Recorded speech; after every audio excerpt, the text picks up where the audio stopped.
সব তৈরি ছিল, অপেক্ষা ছিল উদ্বোধনের, কিন্তু এর মধ্যেই সড়কটি ধসে পড়ল। আর এই নিয়ে তোলপাড় এখন সারা দেশে। কে এর জন্য দায়ী তা নিয়ে চলছে আলোচনা, উঠেছে দুর্নীতির অভিযোগও, ক্ষোভে ফুঁসছে এলাকাবাসী। এই ঘটনাকে প্রাকৃতিক দুর্যোগ হিসেবে দাবি করেছে সিটি কর্পোরেশন। আর পাথরগুলো মনে হয় একটু 2 নম্বর ছিল, সাদা সাদা পাথর ছিল। আর যে পাইলিংটা যেভাবে করার কথা ছিল আসলে ওইভাবে হয় নাই ভাই। গাজীপুরের কাশিমপুরের ধনঞ্জয়খালী এলাকায় সিটি কর্পোরেশনের অর্থায়নে নির্মাণাধীন সড়ক উদ্বোধনের আগেই ধসে পড়েছে। ঢালাইয়ের মাত্র 3 দিনের মাথায় সড়কের একাংশে ফাটল দেখা দেয় এবং পরে কয়েকশো ফুট নিচে দেবে যায়। বর্তমানে রাস্তাটি ধসে নদীতে বিলীন হবার উপক্রম। শক্ত মাটিতে পাইলিংটা পড়ে নাই বলে এই অবস্থা।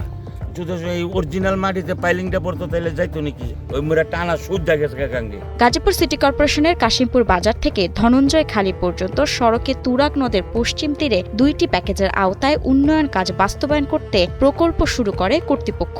এ প্রকল্প বাস্তবায়নের দায়িত্ব পায় ইউনাইটেড কমার্শিয়াল সেন্ট্রাল লিমিটেড নামের একটি ঠিকাদারি প্রতিষ্ঠান। তবে তাদের কাজ নিয়ে নানা প্রশ্ন তুলেছে এলাকাবাসী। কাজের মানরা আসলে যেভাবে করার কথা ছিল ভাই, আসলে ওইভাবে কাজটা করানো হয় নাই। কেন করানো হয় না? কন্ট্রাক্টরে খুব দ্রুত গতিতে কাজটা করছে। মানে ওই সামনের যে রাস্তাটুকু প্রায় অনেক সময় লাগছে, খুব আমরা ডোজার দিয়ে পিটাইছি, কিন্তু ওই তুলনায় এই জায়গায় পিটানো হয় নাই। 2টি প্যাকেজে প্রায় 3 কিলোমিটার রাস্তা নির্মাণ শুরু করে ঠিকাদার প্রতিষ্ঠানটি, যার নির্মাণ ব্যয় নির্ধারণ করে প্রায় 25 কোটি 52 লাখ টাকা। প্রথমত তাদের খোয়ার যেই সলিংটা সেটা 18 ইঞ্চির বদলে 4 ইঞ্চি দেওয়া হয়েছে। তারপর আপনার পিচ ঢালাইটা ওইটাও মনে করেন নিম্নমানের। নতুন সড়কের আশায় ছিল এখানকার মানুষ, তবে সেই আশা যেন ভেঙে পড়ছে নদীর পাড়ে। সেই দৃশ্যই দাঁড়িয়ে দাঁড়িয়ে দেখছে স্থানীয়রা। তো আমরা অনেক ত্যাগ পর এই রাস্তাটা পেয়েছিলাম। আমরা কর্তৃপক্ষের দৃষ্টি আকর্ষণ করছি যে আমাদের রাস্তাটা যাতে পুনরায় আবার সুন্দরভাবে সম্পন্ন করে আমাদের রাস্তা পরিপূর্ণভাবে আমরা পাই।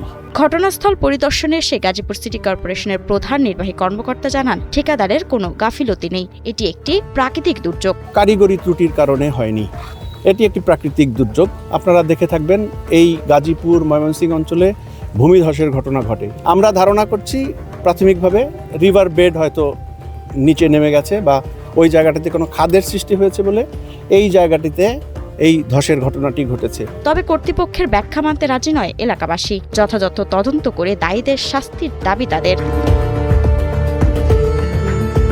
মাহমুদা মুন্নি, ৭১।